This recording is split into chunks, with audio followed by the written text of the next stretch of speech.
Hello, I'm IBX Toycat, and welcome back to QnA Saturday. QnA Saturday is a weekly series I run on my channel where I answer your questions about a variety of subjects, usually focused on the next big update for Minecraft Xbox and Minecraft PlayStation. So we're currently calling that update TU30, and all of these TU30 questions do come from last week's Q&A. If you want to ask any for next week's one, leave them in the comments down below, and while you're there anyway, I'd very much appreciate a like on the video because it does help out the channel a lot and lets me know you do like it. Anyway, I did just get back off the flight from Slovenia. I've been traveling a lot today, so if something's a tiny bit off, that's the reasoning behind why. Anyway, let's get straight into the video, shall we? With the very first question, which comes in from Israel Caster, who asks, #QnA, why can't I use a skin pack even though I bought it? So, this is an issue I've been hearing from quite a few people. It's not that big of a deal, and I think it's only on the Xbox One, the PS4, and maybe the PS3 too, because basically there's some form of issue of the current game state where when you buy something, it doesn't register with the game quite so well. I actually had this issue personally because I wanted to exit and save with, I think it was a Steampunk texture pack. I bought the texture pack literally so I could do that, and it still wouldn't let me exit and save.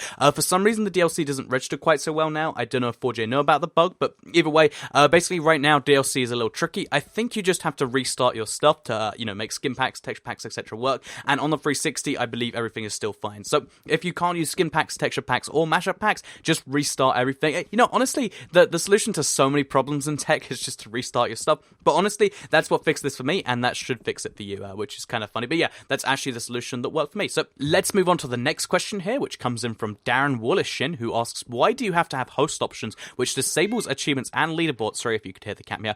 Disables achievements and leaderboards to change game modes and difficulty in game when you can exit the game and change it without disabling anything. So I'm assuming what he means here is if you're in survival, you can't change to adventure, and you can't change from easy, difficult, hard, etc. without backing out and doing that. Whereas if you put host options on, you can do it, but it disables the leaderboards and achievements. So this is kind of an issue with the way they implemented it, because they thought it'd be cool to have these extra things, in the game, and they just thought, oh, host options menu, perfect place. But I don't think they've realized that means that on the PC, you can change difficulty, without any issues, and I think you can switch to adventure mode just easily. But, it's not that simple for the console. So I would imagine they probably know something about it, and the next update will hopefully fix it. If not, then I think I put it in one of my suggestion videos, and, we'll try and, let 4J know about this, because I'm sure it's not an intentional thing. I'm sure it was just, we want to put these features in the game, and then they put them in host options, because that's the logical place. But I think they'll have to add more host options to people playing without that on, because there are so many things now that should be in the host options, even without host privileges enabled. Or maybe host privileges should only enable, there should be two sets of host privileges, the fine ones, and then the ones which are cheating. That's what I think should be done. But yeah, that should be fixed in the next update. If it's not, then we'll have to get something sorted. Because again, I doubt it's intentional. I doubt they're like, nope, changing difficulty in game, that's just too broken. And, changing game mode, I can kind of see, because, switching to creative, you don't want that. But changing to adventure or changing to, hard difficulty, that makes no sense and should be fixed. Anyway, let's move on to the next question, which comes in from Aris Initiation. I hope I got that somewhere close to right. But they ask, #QnA. First of all, how's your day? Mine as well so far. Here is my questions. Will there be any texture packs for Minecraft PE version? Also, will there be more Easter eggs that come with the next big Minecraft Xbox One update? Also, why do you have so many nether portals? Is it going to make your world laggy? And my last question, can you play hide and seek with me on my world on Xbox One? I have 4 maps. So this is 6 questions, not 1, but I figured, because a lot of these are quite arse, I'd go through them one by one. So, first of all, how is your day? My day's been pretty good so far. I've been traveling a lot. I got a bus to a plane, to a bus, to a train, to a bus. Oh no, I walked the rest of that. But yeah, lots of walking, lots of busing, and yeah, very early start. So I'm tired after this. I might take a nap, or I might just play a bunch of video games. So thanks for asking. Second question, will there be any texture packs for Minecraft PE version? There's probably going to be texture packs on the Pocket Edition, and I imagine they'll do the same thing they did with skin packs, where there's free ones and paid ones. However, the paid ones will probably be the console texture packs, because if you think about it, they want the crossplay to work there. You need to have both sides having the same texture pack for that. So, just bring over the fancy texture packs to the Pocket Edition. I don't know the technicalities behind making that work, but I imagine, they would probably use the 4J texture packs, and then they might charge for them. They might not. They might be compatibility. We'd have to see.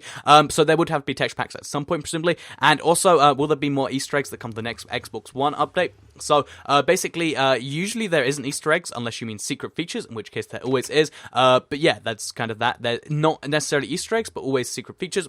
And why do I have so many nether portals? Why am I making things in the background of nether portals? I'm making a gold farm. So a gold farm, if you don't know, is where you get a bunch of nether portals, and each nether portal has a tiny, one in 100 every minute or something, chance of spawning in a zombie pigman. And if you have lots of portals, and then you have it set up the way I do, it means that, they spawn in, they walk a little bit, and they fall because they can't stand the trapdoor, and then they're at 1 health as they get to the bottom, so you kill them, you get their gold nuggets, and even though it's only going to spawn like 1 every 20 seconds when it's done or something, that still adds up really fast, and it means I can get not only XP, but gold nuggets, and just generally useful stuff. So yeah, that's the answer to that one. Will it make your world laggy?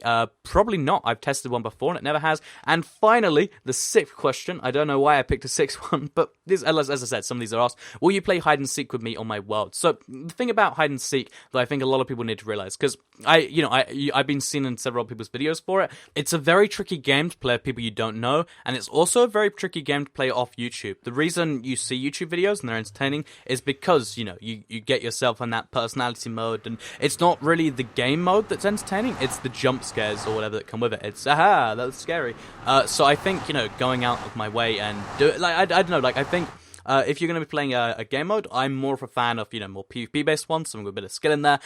So yeah, when it comes to playing the hide-and-seek and stuff, it's not something I'm that really into. So I appreciate all your offers to play hide-and-seek me, but if you want to play a hide-and-seek, then I recommend checking out the comment section and finding someone else to play with, because the thing is I don't really play so much anymore. I don't think I've played in months, and I think, if you want to play hide-and-seek, it's best to get people really, really enthusiastic, and then you can have a fun game going. So that's what I recommend as far as hide-and-seek goes. So, as I said, mega question. We'll try and speed through the rest of these because I spent so long on that one. But the next one comes in from the Ender Dragon 23, who asks, why do you want llamas in Minecraft so bad?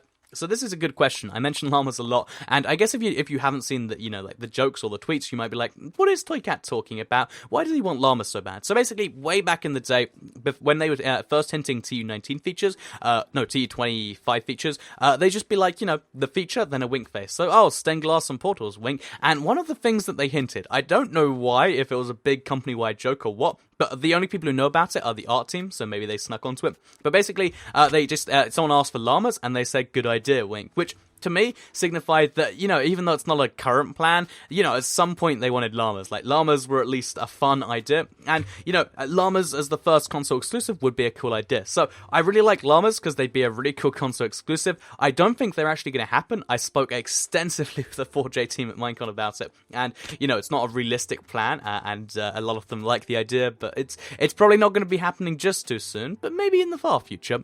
So yeah, that's llamas in Minecraft. I love the idea, but they're not actually happening. Next question comes in from Lewis YouTube, who asks, do you think there'll be the option to decide on what biomes you want in your world on the structures as well? Then he finishes by saying, also, I love your videos, stay awesome. Thank you very much. I'll try my hardest. But what will there be an option to change the biomes and the structures you want?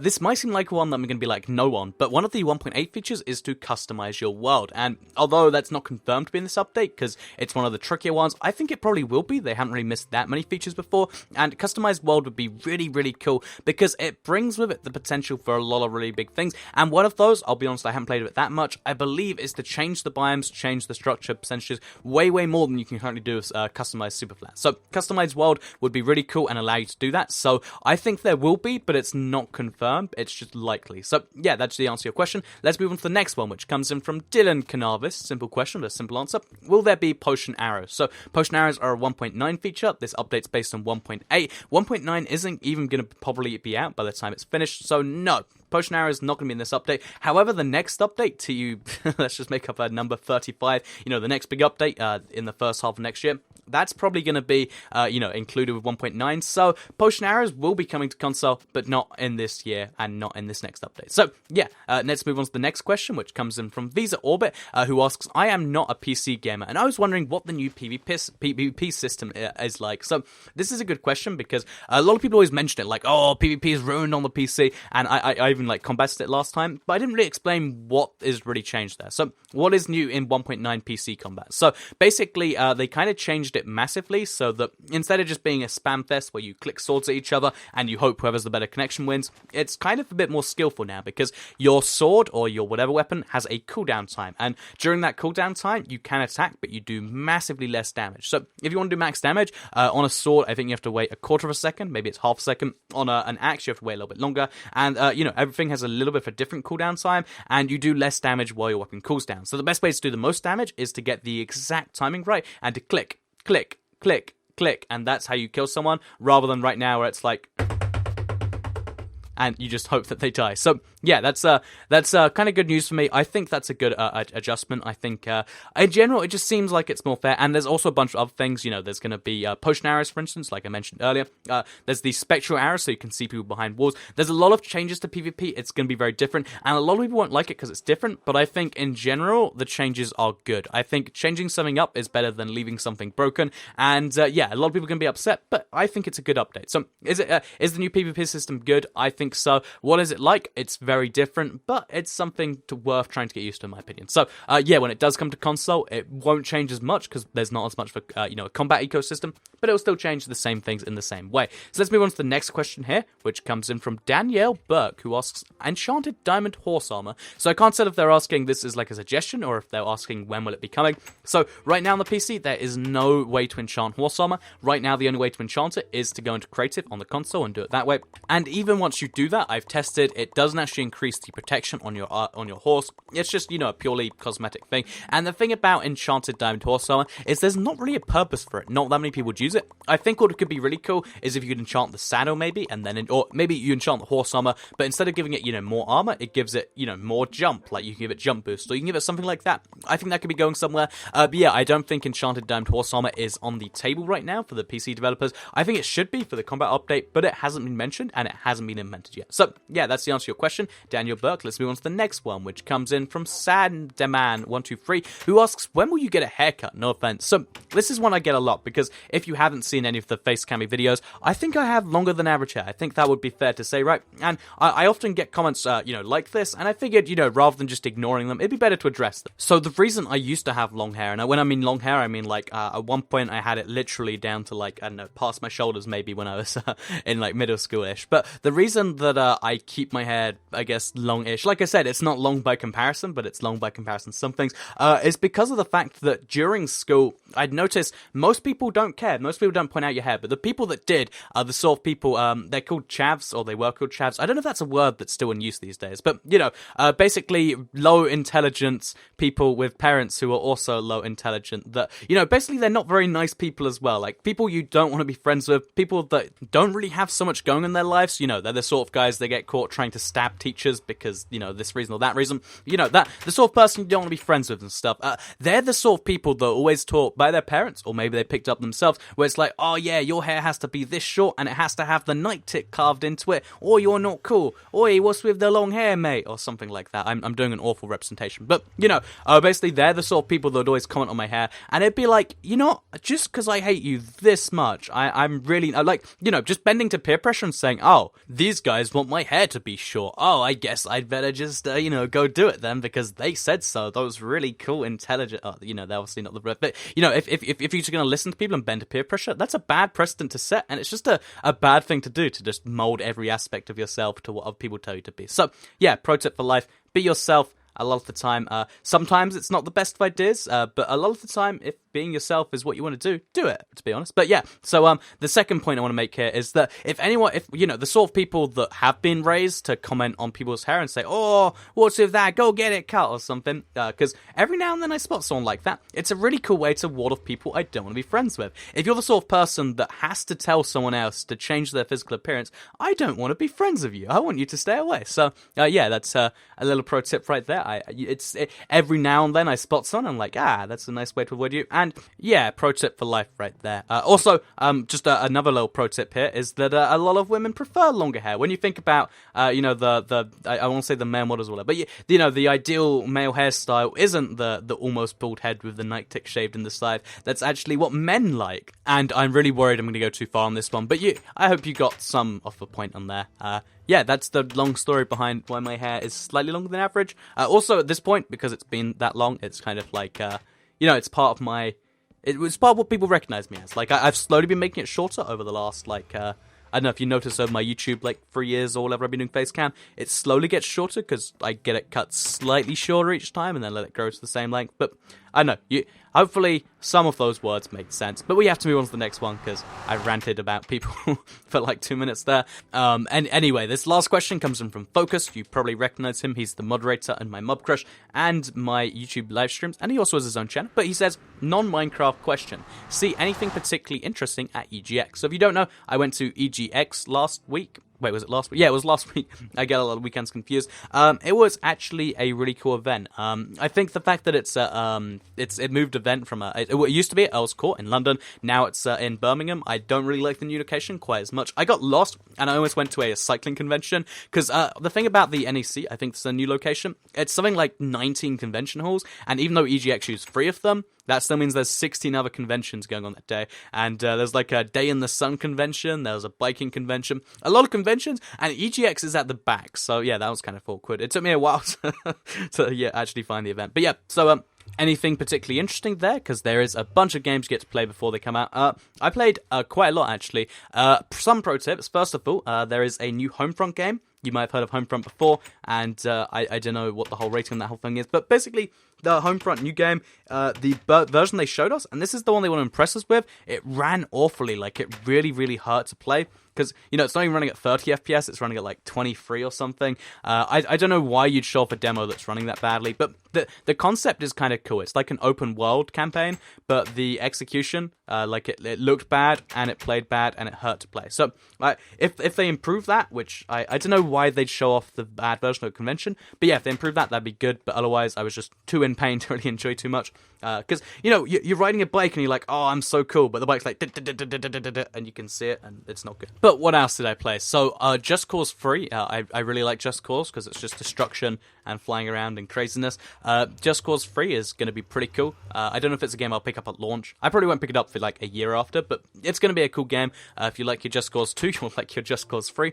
That should go without saying. Oh, there's a new Guitar Hero. It's called Guitar Hero Live. It has 6 buttons on the controller now. I'm really looking forward to that, because even though, honestly, I put the game on normal thinking, oh, entirely different control scheme, I'm going to have to learn from the ground up. I started on normal, and it was pretty easy. So I moved up to Expert, started playing that, and it's like, oh, I can actually do, I got something like 90% already. And it's like, oh, I can already play the hardest difficulty. Maybe it's not worth buying. But yeah, Guitar Hero Live, probably my favorite game so far. And also, you know, if we exclude that, because I know a lot of you don't play it, I'd probably say Just Cause 3. I played some good indie games, some terrible ones. There was this guy, it was called like VR Kart or something, and it was clearly just a cash-in on the Oculus Rift, because it was just a really, really bad game. And I was just playing it like, why does this handle so badly? Why are the power-ups so useless? And the guy when I'm done is like, oh, you enjoyed that then? And I'm like, oh yeah, really good. And he's like, I don't know if he was even a game developer, because he didn't look like a game developer, and I think it was just a game he must have been like, speaking to his buddy like, oh, we need Mario Kart but in VR, can you make that happen? But yeah, that game isn't one I recommend, and probably, I know a lot of you don't have Oculus Rift, but if you do get one, don't play that game. Anyway, that is all the questions I have time for today. I hope you did all enjoy the video. If you did like it, please do like it and let me know. It helps out the channel a lot, and lets me know you do like it. Share if you really liked it, and subscribe if you're new around here. I make videos like this every single day on my channel, and if subscribed, you'll see them daily on your homepage. Thank you all for watching, and goodbye.